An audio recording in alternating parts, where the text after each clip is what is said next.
Je vous souhaite un bon live et Myriam, je te dis à tout de suite. À Je te tout de laisse suite. la Merci. main. Alors, bonjour à toutes. Je suis très heureuse que Célisiane m'ait choisie pour animer ce live. Pour celles qui ne me connaissent pas, je me présente vraiment succinctement. Je suis coach en reconversion professionnelle et coach de vie. Aujourd'hui, on va aborder la question de comment dépasser ses croyances limitantes. C'est un gros sujet, donc je vais essayer de synthétiser au max pour que vous puissiez comprendre déjà ce qu'est une croyance tout court, d'où viennent nos croyances, et ensuite je vous donnerai des outils pour dépasser ces croyances qui nous limitent à atteindre nos objectifs, qu'ils soient personnels ou professionnels.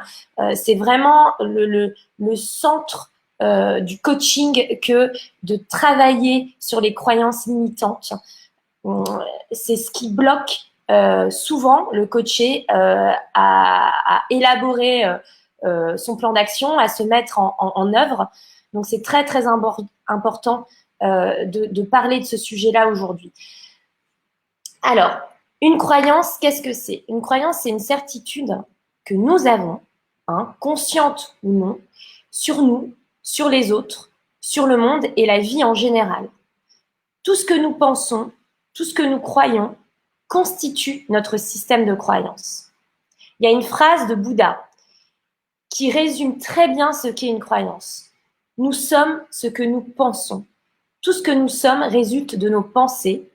Avec nos pensées, nous bâtissons notre monde. Effectivement, l'homme est un système de croyances. Tout est croyance.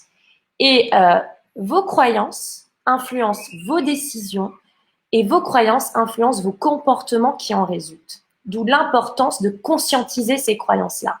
Parce que la plupart de nos croyances, elles ne sont pas vraiment conscientes. OK? Donc, les résultats que vous obtenez, par exemple, ne sont rien d'autre que ce que vous croyez. Par exemple, derrière chaque échec, il y a toujours une ou plusieurs croyances limitantes, voire négatives. Et derrière chaque réussite, il y a toujours une ou des croyances positives. C'est simple. Les gens qui croient dur comme fer que la vie n'est que souffrance, ils finissent par vivre dans la souffrance qu'eux-mêmes se fabriquent. Et idem, les gens qui croient dur comme fer qu'ils vont réussir finissent inévitablement par réussir. Alors, je vais vous expliquer comment fonctionne votre cerveau au niveau des croyances. Quand une situation arrive, par exemple, vous devez passer un examen, et que vous avez cette croyance que vous êtes un raté, ou alors que vous n'avez pas de chance, ok? Et que vous pensez que de toute façon, vous ratez tous vos examens parce que vous n'avez pas de chance, ok? Vous allez ressentir des émotions qui sont plutôt négatives, comme par exemple du fatalisme, de l'impuissance face à cette situation, et vous allez vous dire, mais à quoi bon? À quoi bon? Donc, le comportement qui en résulte, c'est que soit vous ne faites rien pour réussir cet examen, c'est-à-dire que vous n'allez pas vous préparer, ou soit vous allez être complètement paralysé par le stress pendant l'apprentissage, ce qui ne favorise absolument pas la réussite à cet examen. Et les conséquences, c'est que vous ratez cet examen. Et forcément, vous allez confirmer ce que vous pensez sur vous, ce que vous croyez sur vous. Et c'est ça le piège des croyances limitantes. Donc, nos croyances sont en amont de toute pensée, de tout sentiment, de tout comportement. Donc, comment ça fonctionne dans notre cerveau? Je vous répète, situation qui enclenche une croyance, qui enclenche une pensée, qui enclenche une émotion, qui enclenche un comportement et qui enclenche des conséquences. Donc, ces croyances-là, elles forment notre réalité. Et bien souvent, nous confondons croyances et vérité parce que ces croyances, elles organisent notre vision du monde. Et ce sont nos croyances qui nous programment à vivre telle ou telle expérience, à leur tour interprétées par elles-mêmes pour justement les confirmer. Donc, par exemple, quand vous choisissez un resto, un film, quand vous racontez votre journée de travail, bah, vous faites tout cela en fonction de vos croyances. Hein. Donc, nos croyances impactent tous les aspects de notre vie, relationnelle, votre parcours professionnel, votre parcours sentimental, votre réussite sociale, votre aisance matérielle, votre santé, la façon dont vous vieillissez. Bref, tout ce que vous croyez a un impact sur ces domaines de vie. Si vous croyez que vieillir, c'est moche, que vieillir, ce n'est que maladie et souffrance, eh bien, effectivement, vous allez vieillir dans la souffrance et dans la maladie. Tout n'est que perception, ok? Tout n'est que perception. Votre réalité, vous la créez par votre pensée. Hein. On dit souvent que ce que nous pensons, nous le créons. Ça se matérialise. Ok? Ça devient une pensée organique. Alors, la question c'est d'où viennent nos croyances? Donc, toutes les personnes qui ont participé, par exemple, à notre éducation, à notre construction, à notre développement enfant, sont à l'origine de nos croyances. Ok? Surtout les croyances de base. Votre propre valeur, vos possibilités, votre place dans la société, dans le monde, vos croyances sur les autres, vos croyances sur des notions comme l'amour, la sécurité, la justice, le respect, etc., viennent de votre famille, de votre héritage familial, des générations précédentes aussi, hein, qui peuvent être lourdes en conséquence. Et vous avez aussi pas seulement l'héritage familial, mais votre transmission personnelle. Hein. Nos croyances évoluent dans la vie avec nos nouvelles expériences, nos décisions, et ce sont nos croyances de base qui conditionnent notre perception de la réalité sans que nous la contrôlions. Okay? On sélectionne souvent avec nos informations avec nos filtres, hein, nos filtres sensoriels, donc l'odorat, la vue, le toucher, l'audition, nos filtres personnels, nos filtres neurophysiologiques, culturels, éducatifs, et on ne perçoit pas toujours ce qui est utile et bon pour nous. Ok? Et il y a aussi la transmission par l'environnement socioculturel. Donc, l'environnement socioculturel, c'est la religion, c'est la société, mais aussi les médias. Et ça concerne tous les domaines de vie. Hein. Toutes les croyances transmises par la religion, par la société, les médias concernent tous les domaines de vie. Ce qui caractérise la conscience collective humaine. Et bien souvent, nous captons des pensées limitées et trop souvent négatives du mental collectif d'aujourd'hui. Alors, comment on renforce ce système de croyances? C'est comme ce que je vous disais tout à l'heure, c'est le fonctionnement du cerveau. Quand une situation arrive, nous avons une croyance, ce qui enclenche des pensées négatives, ce qui enclenche des émotions négatives, ce qui enclenche des comportements inadéquats et des conséquences plus ou moins fâcheuses. Donc, déjà à ce stade-là, peut-être que je vais peut-être un peu trop vite, peut-être que vous avez déjà des questions. Célisiane, n'hésite pas à me faire part des questions du public si jamais ils en ont.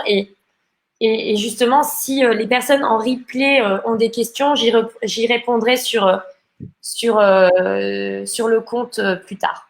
En commentaire, ouais. Non, pour l'instant, pas de questions. Tout le monde est très studieux et a l'air de t'écouter avec, avec passion. Donc, pas de questions sur le moment. Moi, j'avais une question juste, est-ce que tu peux détailler cette notion tu vois, de croyance collective, etc. Parce que, enfin, je trouve que c'est pas forcément simple je comprends bien, tu vois, les croyances personnelles qui se forment de par ton enfance, ce que tu entends, etc. Mais la partie collective, comment ça se forme en fait?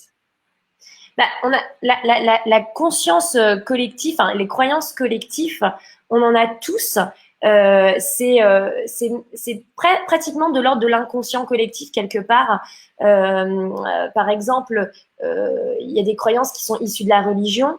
Ça dépend de quelle religion vous êtes.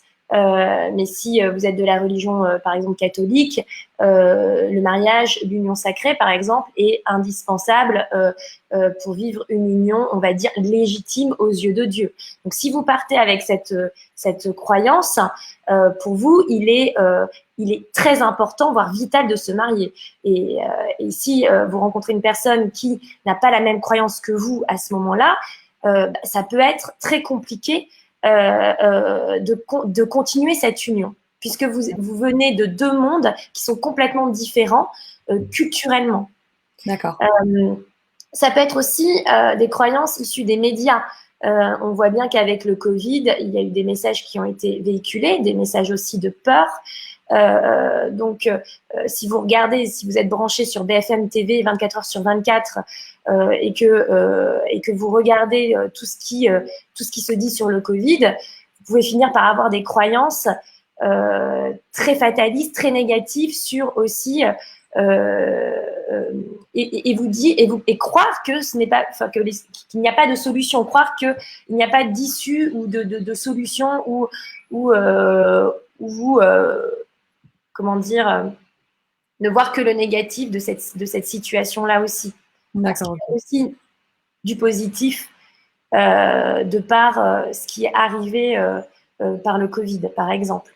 Donc, tout ce que l'on reçoit comme information, il faut faire très attention de ne pas tout prendre et tout absorber. Hein. Tout ce que l'on vous dit et que vous n'avez pas vérifié par vous-même sera une croyance dogmatique. Donc, c'est très important que vous vous interrogiez sur mais d'où vient cette croyance? Est-ce que c'est la mienne? Est-ce qu'elle appartient à quelqu'un d'autre?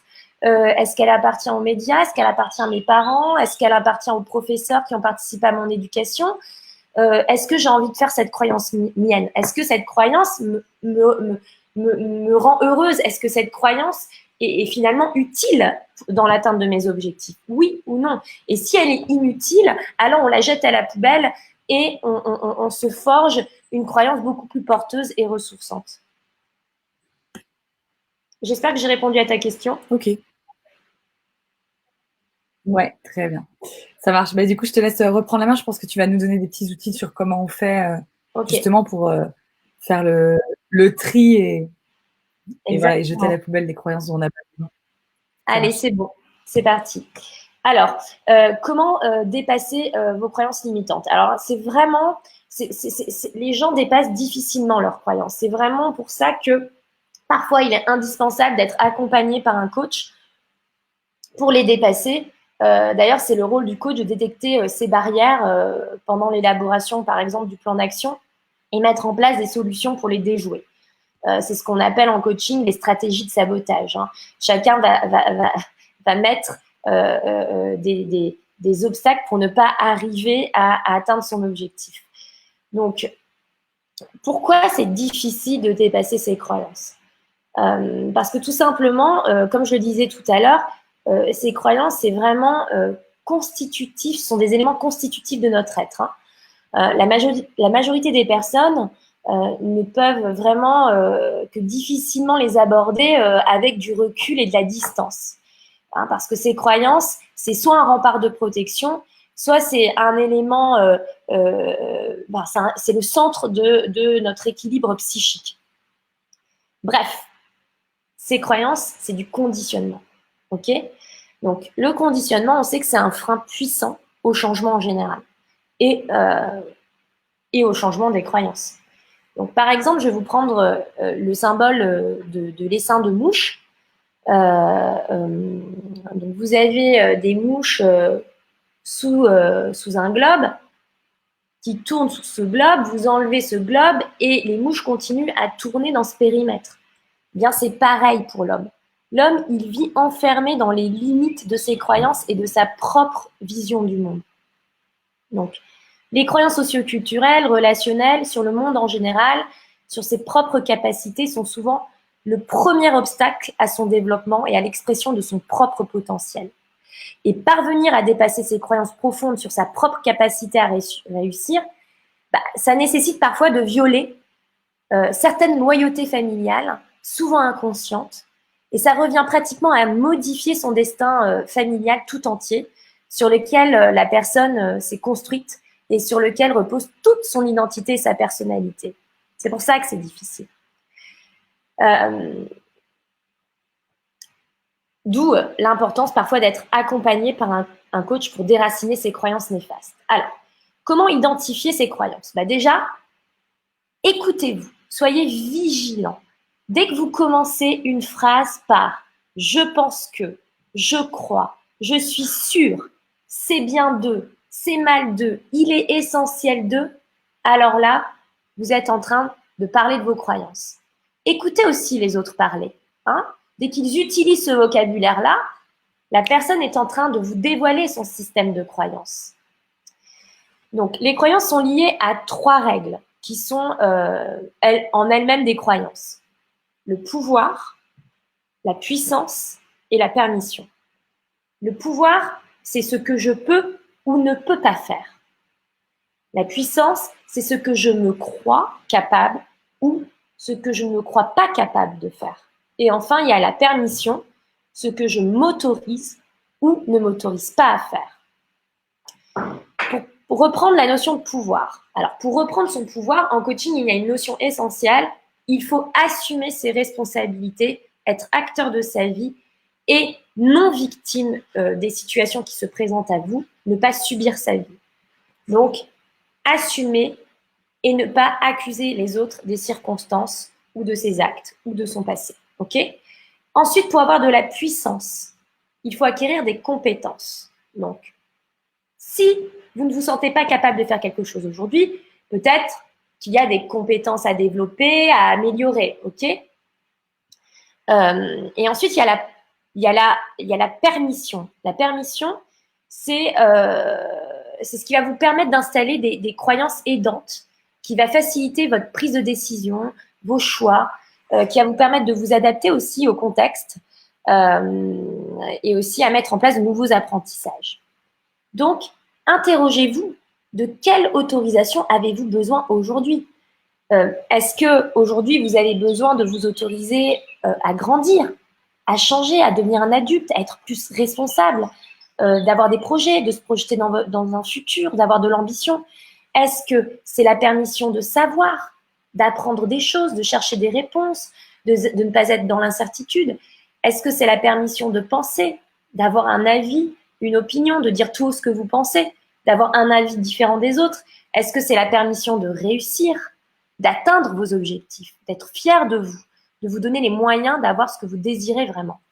Ou est-ce que c'est la permission de ressentir des émotions, d'avoir, si vous avez eu des parents qui vous ont dit, par exemple, arrête de pleurer, dans la vie, il faut être fort, gros message néfaste, vous allez penser que pleurer égale fragilité, égale faiblesse, il ne faut surtout pas montrer sa faiblesse aux autres. Et vous avez développé un message contraignant qui est « sois fort, dans n'importe quelle circonstance, tu ne dois pas craquer, tu ne dois pas pleurer ».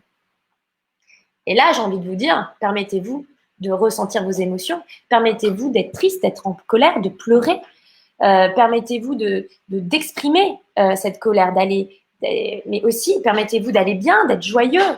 L'inverse aussi fonctionne.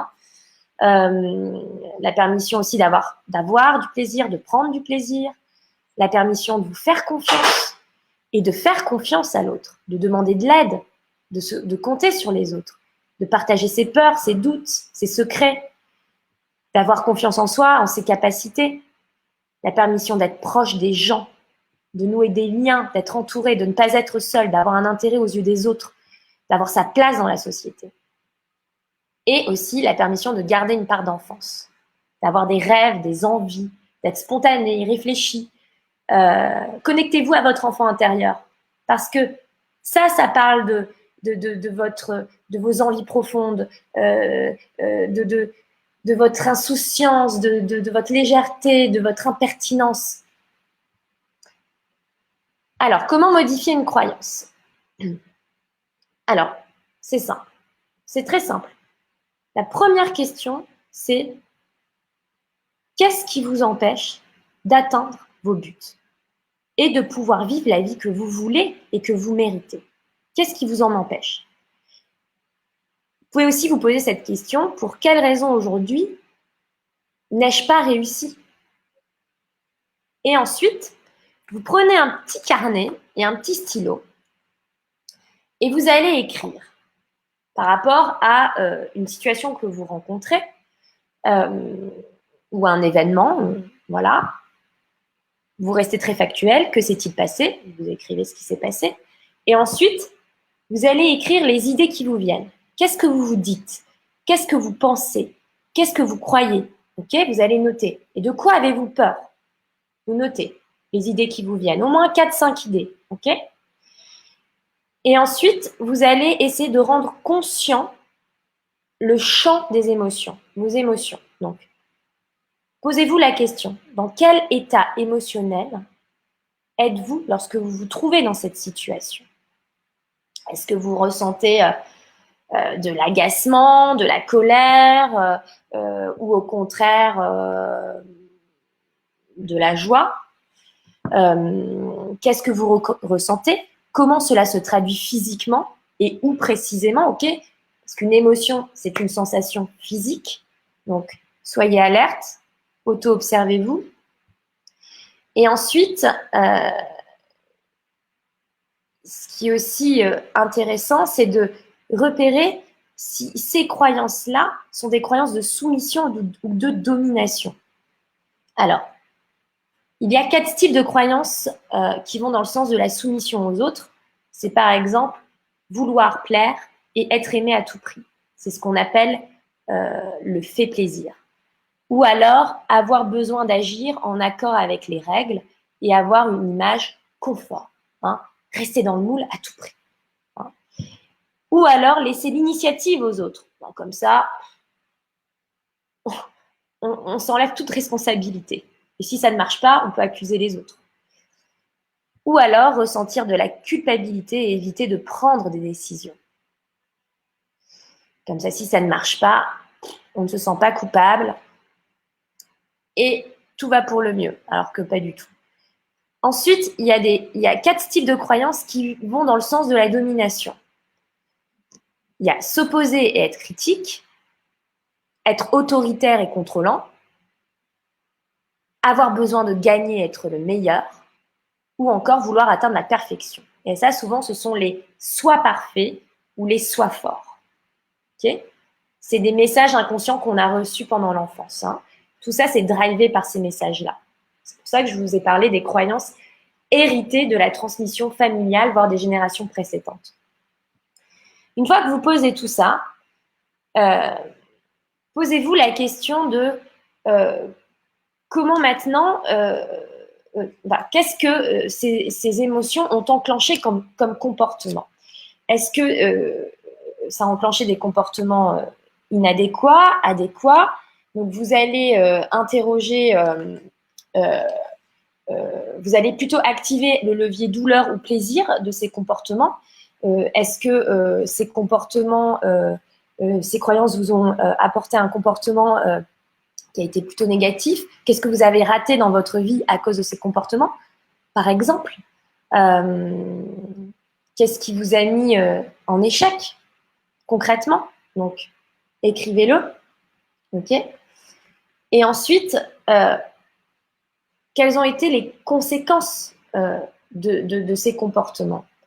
Quelles vont être les conséquences si je continue de croire cela? Qu'est-ce que je veux vraiment? Écrivez-le. Et ensuite, vous pouvez enfin confronter la croyance, la ramollir. Et la ramollir, ça vous permet d'ouvrir de nouvelles portes. Alors, quand vous doutez de l'utilité de cette croyance, vous pouvez alors choisir une autre croyance. Hein? Le meilleur moyen de changer vos représentations mentales négatives ou inappropriées, c'est la mise en place d'un apprentissage d'une nouvelle représentation mentale plus utile et plus constructive pour vous. Donc, confronter, c'est vous poser ce genre de questions. Mais est-ce que j'ai la preuve logique de ce que je suis en train de raconter? Est-ce que j'ai la preuve logique que, par exemple, si je parle de la croyance je n'ai pas de chance, est-ce que j'ai la preuve logique que je n'ai pas de chance? Et est-ce que le fait de penser cela me rend-il plus heureux ou au contraire plus malheureux? Est-ce que ça me rapproche de mon objectif ou pas? Donnez des contre-exemples. N'y a-t-il pas une fois où vous avez eu de la chance? Hein? Qu'est-ce que vous imaginez autour de ça? Et posez-vous et allez plus loin. Et quoi d'autre encore vous imaginez autour de ce mot chance? Est-ce qu'il y a d'autres personnes autour de vous qui pourraient avoir d'autres pensées différentes de la vôtre? Par exemple, moi, une personne qui me dit je n'ai pas de chance, je vais lui dire la chance, ça se provoque. Ça, le coaché ne va pas aimer ce genre de phrase parce que ça va bousculer ses croyances profondes qu'il n'a pas de chance. Et si il a eu des parents qui ont répété ce genre de phrase, on n'a pas de chance, nous sommes des petits malheureux, cette personne-là, quand je vais lui dire la chance, ça se provoque, il ne va pas pouvoir l'entendre. En tout cas, pas tout de suite. Donc, peut-être, vous pouvez essayer de vous poser cette question-là. Est-ce que dans mon environnement, il y a des personnes qui ont d'autres perceptions de cette notion de chance? Pensez à une personne dont vous avez confiance, dont vous respectez la vie et qui pourrait être un modèle pour vous. Qu'est-ce que cette personne-là dirait dans cette situation-là à propos de « je n'ai pas de chance » ? Ok ? Comment réagirait-elle? Qu'est-ce qu'elle vous dirait? Et qu'est-ce qu'elle vous conseillerait? Et ensuite, prenez ces conseils-là et infusez-les. Ok ? Vous pouvez aussi vous baser sur des statistiques ou sur la science pour venir contrer ce que vous vous racontez. Parce que finalement, les croyances négatives, c'est des histoires qu'on se raconte intérieurement et qu'on entretient. Donc, utiliser la science ou les statistiques pour contrer, ça peut être pas mal. Par exemple, si vous pensez que vous ne pouvez pas, par exemple, courir un 100 mètres en moins de 12 secondes, il y a une croyance, par exemple, enfin, il y a une statistique, par exemple, qui est, aujourd'hui, on peut courir un 100 mètres en moins de 12 secondes, puisque il y a un Nord-Américain qui l'a fait et qui a réalisé ce record. Donc, s'il l'a fait, tout le monde peut le faire. Voilà. Donc, l'impossible aujourd'hui est le possible de demain. Souvenez-vous de cette phrase, ok? Tout ce qui nous semble impossible peut être possible. Ok? C'est juste une question de pouvoir, comme je le disais tout à l'heure. Ensuite, il y a ensuite, une fois que vous arrivez à douter de cette croyance, vous pouvez remplacer la croyance limitante par une nouvelle croyance. Donc, par quelle croyance positive vous allez remplacer vos croyances négatives? Et lequel de ces systèmes de croyances, l'ancien ou le nouveau, vous rend-il, encore une fois, plus heureux? Lequel vous rapproche de vos objectifs? Et donc, lequel est utile et inutile? Et hop, vous jetez à la poubelle ce qui vous semble inutile. Et ensuite, il s'agit ensuite de vous mettre en action. Donc, une fois que vous avez cette croyance positive, comment concrètement vous allez l'ancrer comme habitude au quotidien? Donc, déjà par l'affirmation positive, en répétant la répétition de cette croyance positive au quotidien va vous permettre de l'ancrer. Et de même la rendre comme une pensée automatique. Donc ça, c'est hyper important, la répétition, la répétition, la répétition, la répétition. Et aussi être toujours vigilant de ces croyances négatives parce qu'elles peuvent vous revenir, elles peuvent vous sauter à la figure comme ça, un jour de doute, un jour de découragement, ça peut revenir. Donc dès que ça revient, soyez vigilant, captez-la. Vous pouvez aussi mettre un élastique autour de votre poignet et dès que vous vous entendez dire j'ai pas de chance ou je suis un raté, hop, vous choquez votre cerveau. Parce qu'il y a 3 choses qui fonctionnent avec le cerveau. C'est le choc, okay, la répétition. Vous répétez la croyance positive, vous la répétez pendant 21 jours. 21 jours, ça vous permet d'ancrer une nouvelle habitude au quotidien, tous les jours, le matin ou le soir, comme si vous preniez un petit médicament. C'est pareil, c'est la même chose. Et ensuite, vous allez visualiser cette affirmation positive. Alors, la visualisation, c'est à faire quand vous êtes relaxé. Vous pouvez vous allonger, ok, sur un lit, sur votre canapé. L'idée, c'est vraiment que votre corps soit relaxé, mais votre esprit doit être vif, ok? Donc, vous imaginez euh, votre désir, votre rêve, votre projet ou votre changement de croyance, ok? Et qui induisent un nouveau comportement, un comportement beaucoup plus adéquat. Vous imaginez ça, hein, ce que vous voulez vraiment. Et ensuite, vous faites comme si ce désir était là, comme si votre désir est réalisé. Voilà. Et avec vos 5 sens, hein, vous devez le vibrer, le ressentir, ok? Et ensuite, vous devez avoir la certitude que c'est déjà là, avec l'émotion que cela vous procure. Si ça vous procure de la joie, de vous dire pourquoi pas moi, mais je peux avoir de la chance. J'ai déjà eu de la chance dans ma vie. Pourquoi pas moi? Effectivement. Donc, je le mérite. Je mérite d'avoir cette chance. Je mérite de la provoquer. Je mérite de me mettre en action pour obtenir ça, pour obtenir ce que je veux. OK? Et ensuite, je m'autorise à avoir de la chance et j'accepte de recevoir cette chance. OK? Donc voilà. Donc ça, c'est les petites idées, les petites astuces que je vous donne. Bien évidemment, il y en a plein d'autres. C'est assez conséquent, hein, c'est assez lourd le système des croyances à contourner, à les transcender, à casser. Choisissez le verbe que vous voulez.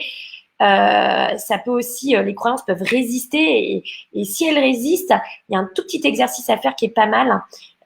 C'est par exemple face à une situation, il y a pas mal, par exemple, d'entrepreneuses qui nous écoutent. Si par exemple vous voulez ouvrir votre boîte, notez toutes les pensées parasites qui arrivent à l'idée d'ouvrir votre boîte. Par exemple, je ne peux pas y arriver. Il ne va pas falloir que je compte mes heures. Je n'ai pas assez d'expérience. Finalement, un travail sûr, c'est préférable. Vous notez toutes ces pensées parasites. Et à côté de ces pensées parasites, vous notez les pensées renforts. OK. Face à cette pensée parasite de je ne peux pas y arriver, qu'est-ce que je peux me dire? Je connais des personnes qui ont réussi autour de moi et qui ont réussi à entreprendre. Alors moi aussi, j'en suis capable. Ensuite, si vous vous dites il ne va pas falloir que je compte mes heures, bah, à mon compte, je peux organiser mon temps et m'occuper de ma famille, de mes enfants, à cette phrase, à cette pensée parasite, je n'ai pas assez d'expérience. Bah, il faut bien démarrer un jour. Tous les entrepreneurs démarrent bien un jour et réussissent. Je sais que je vais réussir. OK? Et ainsi de suite, et ainsi de suite. Ce processus ne doit pas s'arrêter là, hein. Vous continuez à répéter vos affirmations. Hein, les croyances négatives finiront par s'épuiser et elles pourront être remplacées par des croyances positives. Voilà, je vais clôturer. Je vous ai donné quelques tips. Hein, il n'y a pas que ça, il y a plein d'autres astuces. J'espère vous avoir aidé dans ce processus-là. Et si vous avez des questions à me poser, n'hésitez pas. C'était super intéressant. Merci beaucoup, Myriam. Je t'en prie. Trop passionnant. C'est fou parce que tu vois, il y a plein de trucs où tu dis des choses et tu te dis putain, mais ouais, mais moi, je pense à ça, il y a des trucs. Et ça me fait penser à la conversation qu'on a eue juste avant le live où je t'ai dit, moi, j'ai pas l'esprit de compétition. Tu vois? Tout est croyance. Même moi, ce que je t'ai dit sur le sport, tout est croyance. Tout ce qu'on dit. Voilà. Et tu vois, du coup, en t'écoutant, je me disais, bah ouais, mais en fait, du coup, c'est des croyances. Enfin, je peux choisir de faire autrement, en fait. Et ça, exactement. Ouais, ça, c'est important de le savoir et d'en prendre conscience. Exactement. Tout comme moi, je te disais tout à l'heure sur le sport que j'étais incapable, entre guillemets, de faire du sport solo et de me motiver, mais c'est aussi une croyance. C'est vrai que j'ai toujours eu la sensation d'avoir besoin du groupe, de voir que le groupe me porte, m'énergise. Oui, quelque part. C'est vrai, quelque part pour moi, c'est vrai, ok? Mais c'est une vérité, c'est une réalité. Et donc, je peux créer aussi une autre vérité et une autre réalité, c'est-à-dire essayer de me procurer du plaisir en faisant du sport solo, en me motivant aussi. C'est voilà, tout est croyance, c'est vrai. Tout ce qu'on dit, dès qu'on parle, ce sont nos croyances qui parlent. Bon, et du coup, ce qu'il faut retenir finalement de tout ça, c'est qu'il n'y a pas de, il y a pas de vérité et que c'est nous qui créons ce qu'on souhaite avec nos croyances. Donc, du coup, juste, il y a des moments, s'il y a des choses qui ne nous conviennent pas, ben, on a le choix de les changer. Il faut Exactement. juste se bouger. Après, si je peux rassurer quelques entrepreneuses, parce que tu en parlais justement, pour le coup, moi-même, après un an d'entrepreneuriat, il y a des moments où justement, je retombe dans des questionnements, etc., qui sont liés à des croyances, justement, de ce serait plus simple d'être salarié, etc. Maintenant, j'ai appris à les gérer. Alors, pour le coup, petit 36-15 ma life, mais Alors, comment tu les gères, justement? voilà. Et ben aujourd'hui, du coup, maintenant, je les gère plus en essayant de les éteindre quand je les ai dans ma tête. Je me dis juste que maintenant, je sais que ça passe, en fait, parce que ma base, on va dire de croyance, j'ai réussi à faire en sorte que ma base de croyance ne soit pas celle-ci, que je crois que je peux réussir, que je peux y arriver et que je crois que j'ai plus envie d'être salariée. Donc du coup, bah, je ferai en sorte et que je suis capable de faire en sorte de plus l'être. Mais donc il y a des moments, tu sais, je suis fatiguée ou en plein cycle ou des trucs comme ça où je me dis oh, ouais, mais en fait, je vais pas y arriver, machin. Et maintenant, en fait, par rapport à l'exercice que tu disais de mettre en face des phrases qui tu vois, qui te reboostent, enfin, qui te font ressortir de cette croyance. Moi, pour le coup, je mets pas de phrase en face. Je me dis, ma phrase qui est en face, c'est juste de me dire, ok, demain tu penseras différemment. Donc, franchement, pense ce que tu veux là, on s'en fout, on l'écoute pas, et puis. Exactement ce que tu dis, ça dépend de nos états d'âme aussi, enfin de l'état d'esprit du moment. Par moment, on est complètement, on ressent du découragement, de l'abattement, et à ces moments-là, les croyances négatives ou néfastes reviennent, et se dire que c'est passager, que tout est passager dans la vie, que très vite, quand on a travaillé, parce que tu as travaillé sur tes croyances de base, que quand on a travaillé sur ces croyances de base, très vite, on peut revenir, après ces moments de découragement, vers nos pensées un peu plus renforts, vers nos croyances un peu plus ressourçantes, aidantes. Et de toute façon, à chaque fois, et c'est pour ça que je l'ai répété sans cesse dans le live, il faut toujours se demander si ce qu'on est en train de se raconter, c'est utile ou inutile dans l'atteinte de nos objectifs. Si ça te rend service ou pas, en fait. Si ça nous rend service ou pas. Et si ça ne nous rend pas service, allez hop, c'est poubelle. Et ce qui est aussi bien, et j'en ai pas parlé, c'est pour identifier nos croyances, parce que j'ai des gens qui me disent, ah, mais moi, j'ai des gens qui me disent, j'ai pas de croyances négatives. Ah bon? Tout le monde en a. Et donc, ce qui est bien, c'est de prendre tous les domaines liés à la vie, la religion, la politique, les sciences, le couple, l'amitié, la famille, l'argent, et on installe et on commence à écrire 3 croyances qu'on a sur ces domaines de vie. OK. Et une fois qu'on a écrit ce qu'on croit, ce qu'on pense, ce qu'on se dit sur la religion, sur la politique, sur l'amitié, on se demande si ça nous rend heureux de croire ça, si ça nous est utile, ou si au contraire ça nous éloigne et ça nous rend malheureux. OK? Et c'est à ce moment-là qu'on peut travailler là-dessus. Ouais. Et de là, on peut identifier des croyances de base. Ça, c'est un super exercice. Et aussi se demander, OK, qu'est-ce qui m'appartient dans ces croyances-là? Ça vient d'où tout ça? Est-ce que c'est mes parents qui ont répété ça et moi, par mimétisme, je dis ça? Faites attention à vos dictons, à vos expressions. Faut être vigilant à tout ce qu'on se raconte et tout ce qu'on dit aux autres, hein, parce que souvent les dictons, c'est les dictons des autres, les dictons de nos parents, les dictons aussi de la conscience collective. Hein. Ouais. C'est super intéressant tout ça, Myriam. Merci beaucoup. Je pense qu'on pourra en parler pendant des heures et on fera peut-être d'autres lives sur le sujet. Merci à toutes de vous être connectées. Je vous souhaite à toutes une bonne journée. Bonne journée. Merci à tous. Merci Célisiane pour ce live. Merci à toutes. Bonne journée. À la prochaine. Ciao, ciao.